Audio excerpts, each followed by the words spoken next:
हमारे घर के सामने वाले मकान में एक बूढ़ा बुड्ढा अपनी जवान बेटी के साथ किराए के मकान में रहता था। उसकी पत्नी की मृत्यु हो गई थी। उसका कोई भी बेटा नहीं था। अंकल जी की बेटी बहुत खूबसूरत थी। उसकी शादी की उम्र हो गई थी। जो कोई भी उस लड़की का रिश्ता मांगने जाता तो अंकल जी उसे धक्के मारकर घर से निकाल देता और अपनी बेटी के बारे में बहुत ही चौकन्ना रहता था। कभी भी उसने घर के दरवाजे को खुला नहीं छोड़ा था। मैं कभी कभार उन बाप बेटी को देखती तो मेरा दिल चाहता कि मैं जाकर उसकी बेटी से बातचीत करूं। एक दिन मैंने अपनी मम्मी से कहा, मम्मी मुझे लगता है जाकर साथ वाली मीना से मिलना पड़ेगा। बेचारी अकेली रहती है और उसका बूढ़ा बाप हर टाइम उसे घर में बंद रखता है। मम्मी कहने लगी, बेटा यह लोग बहुत ही अजीब हैं, तुम खबरदार जो उनके घर गए। मोहल्ले में कई लोग उसकी बेटी का रिश्ता मांगने गए मगर उसने धक्के देकर सबको निकाल दिया। देखो उसके पीछे कोई ना कोई तो वजह होगी, मुझे तो दाल में कुछ काला लगता है। मम्मी की बात सुनकर मैं सोच में पड़ गई थी। मैंने आसपास मोहल्ले वालों से भी पूछा था। उन्होंने भी एक अजीब सी बात कही थी। एक आंटी तो कहने लगी, मुझे लगता है यह बाप बेटी नहीं बल्कि कोई और बात है। यह आदमी अपनी बेटी से किसी को मिलने भी नहीं देता है। मैं आंटी की बात सुनकर परेशान हो गई थी। अगर यह आदमी अपनी बेटी से किसी को मिलने नहीं देता तो क्या पता उसके पीछे कोई गहरी कहानी होगी या फिर कोई गहरा राज छिपा होगा। मेरी बात सुनकर वह आंटी हवा में हाथ लहराते हुए बोली, अरे बिटिया कोई वजह नहीं होगी, बस आजकल जमाना ही खराब है, तुम भी उन लोगों से दूर रहो। अब मेरे दिमाग में शक पहले से ज़्यादा बढ़ चुका था। मैं किसी सूरत भी उस मामले को यूं ही नहीं जाने देना चाहती थी। एक दिन जब मैं उस घर के दरवाजे के आगे से जाने लगी तो मुझे अंदर से रोने की आवाज़ आई। रोने की आवाज़ सुनकर मैं दरवाजे के पास खड़ी हो गई। मैंने कान लगाकर सुनने की कोशिश की तो एक लड़के की रोने की आवाज़ आ रही थी। मैं घर के दरवाजे पर गई तो दरवाज़ा खुला हुआ था। सामने ही अंकल जी खड़े थे। उनके चेहरे पर गुस्सा था। क्या बात है लड़की? मैंने कहा, अंकल जी माफ़ कीजिएगा लेकिन आपके घर से किसी की रोने की आवाज़ आ रही थी, इसीलिए मैं परेशान हो गई। लगा शायद मुझे मदद करनी चाहिए। अरे किसकी मदद बेटा, मुझे तुम्हारी मदद की कोई ज़रूरत नहीं है। तुम हमारे घर के मामले से दूर रहो तो अच्छा होगा। अंकल ने खरी खोटी सुनाकर दरवाज़ा मेरे मुंह पर बंद कर दिया। मैं हैरान परेशान सोचने लगी, कितना बदतमीज और खड़ूस है यह बुढ़ा। मैंने घर जाकर यह बात अपनी माँ को बताई तो मम्मी मुझ पर गुस्सा करने लगी और कहने लगी, मैं आज तुम्हारे पापा को यह बात बताऊंगी कि तुम बिना वजह किसी की हमदर्दी जताने के लिए पड़ोस में पहुंच गई थी। तुम उनकी क्या मदद कर सकती हो? मैं यह बातें सुनकर चुप हो गई, लेकिन मैंने सोच लिया कि मैं उस लड़की से दोस्ती करके रहूंगी जो उस घर में अपने बाप के साथ अकेली रहती है। क्या पता उसकी ज़िंदगी में कोई अच्छाई ला सकूं। एक दिन मैं अपनी सहेली सीता के घर गई, जिसका घर उसी मोहल्ले के अंदर था। मैंने सीता से कहा कि हम छत पर चलते हैं, क्योंकि उस बुढ़े का घर सीता के घर के साथ जुड़ा हुआ था। उस घर का आंगन उसके छत से नजर आ रहा था। मैं यह देखकर खुश हो गई। सीता बोली कि इसमें खुश होने वाली क्या बात है। मैंने कहा, अब मैं उस लड़की से दोस्ती कर सकूंगी जो उस घर में रहती है।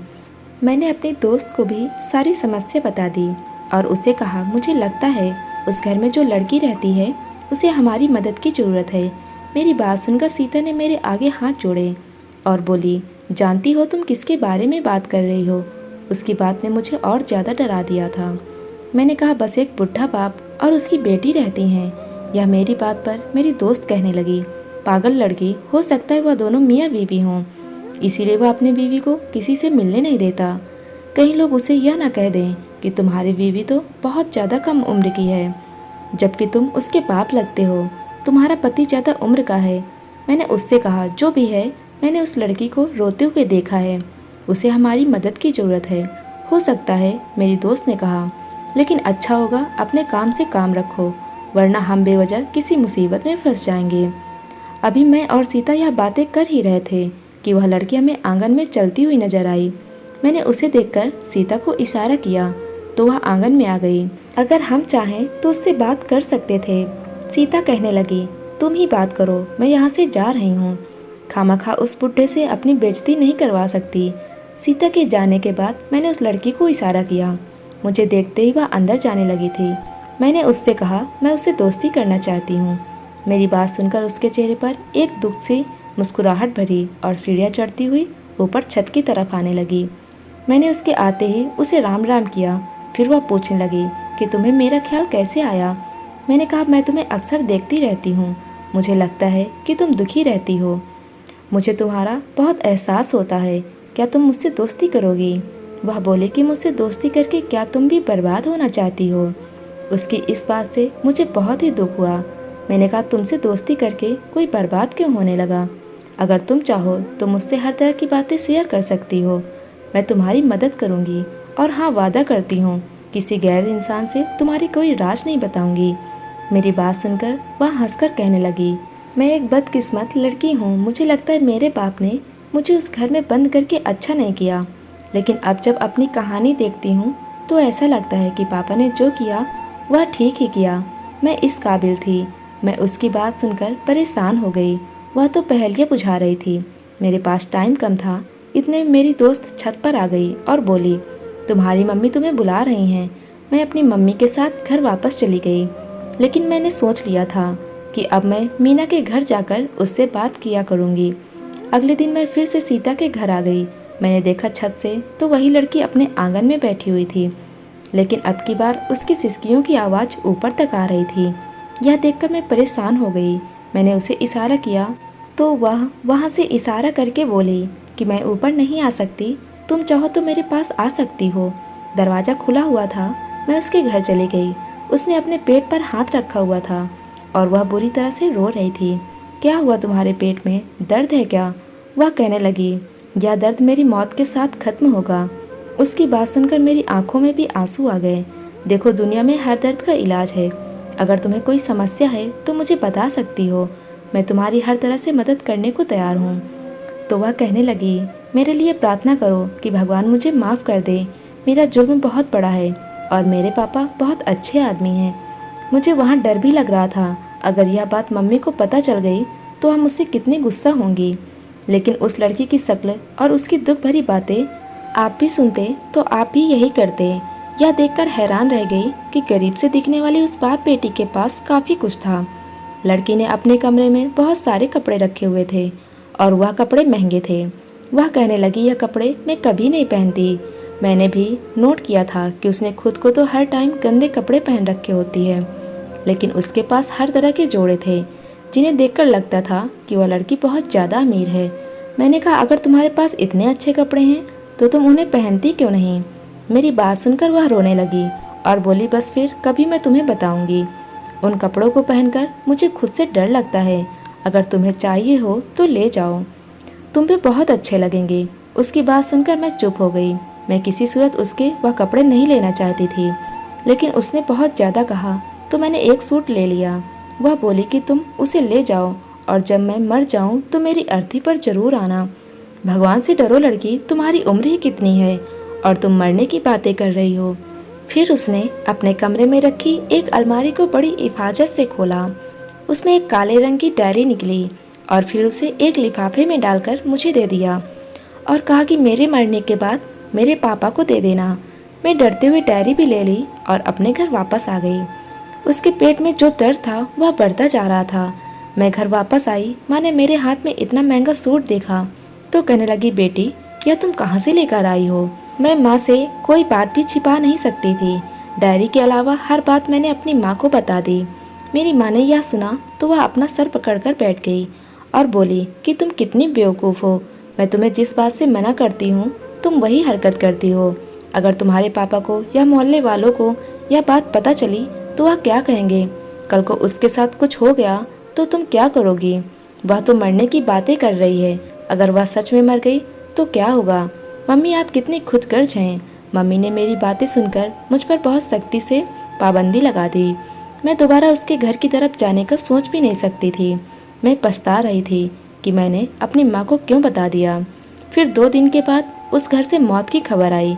पता चला कि वह लड़की जो अपने पापा के साथ अकेली रहती थी वह भगवान को प्यारी हो गई है।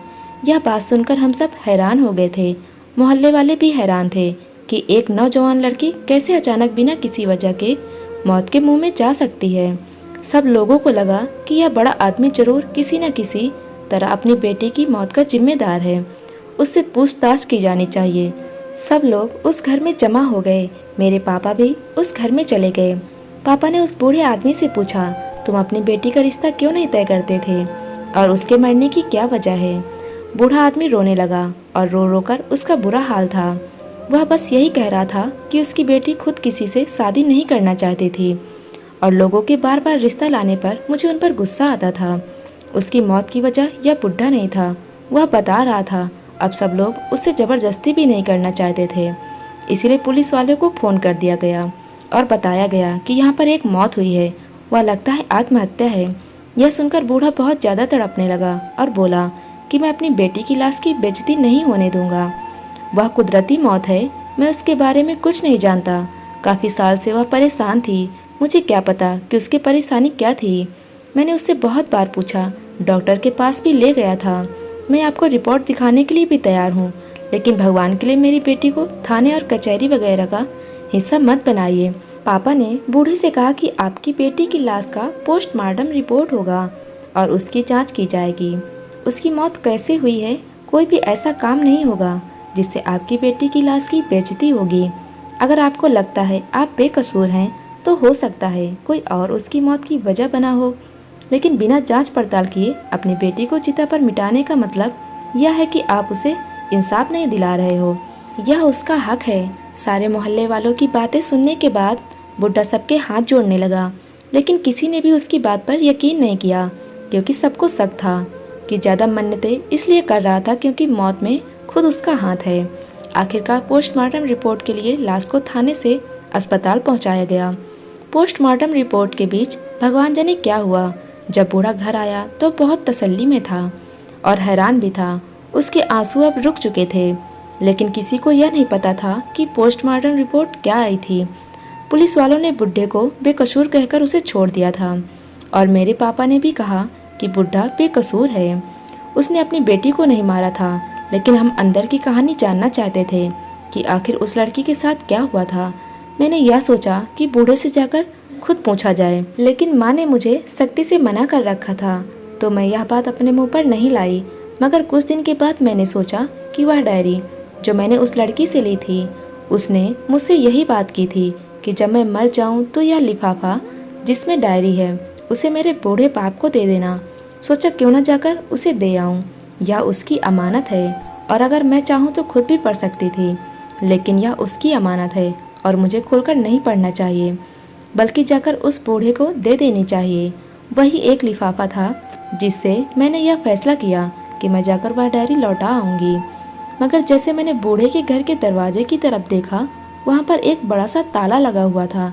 मैंने आसपास लोगों से पूछा तो पता चला यह मकान बूढ़े ने किराए पर दिया हुआ था और अब वह अपना सारा सामान लेकर वहाँ से चला गया है। उसने सड़क के दूसरी तरफ जो इलाका था वहाँ पर अपना एक बड़ा सा घर खरीदा है और अपना कारोबार शुरू कर दिया है। वह अपनी ज़िंदगी में आगे बढ़ चुका है। मुझे बड़ी हैरत हुई कि आखिर बेटी की मौत ने पूरे बाप को कैसे अमीर बना दिया था।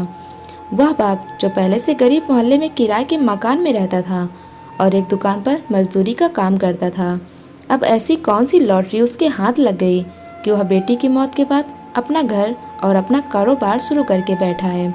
मैंने सोचा कि उस डायरी को खोलकर मैं खुद ही पढ़ लूँगी। उस बूढ़े को कहाँ पर ढूंढूंगी? उसे पढ़ने से मुझे सारी हकीकत मालूम हो जाएगी। फिर अगर कभी वह मिला तो मैं उस डायरी को उसे दे दूंगी। अब मैं इस लिफाफे में से डायरी निकालकर पढ़ना शुरू किया तो मेरे होश उड़ गए।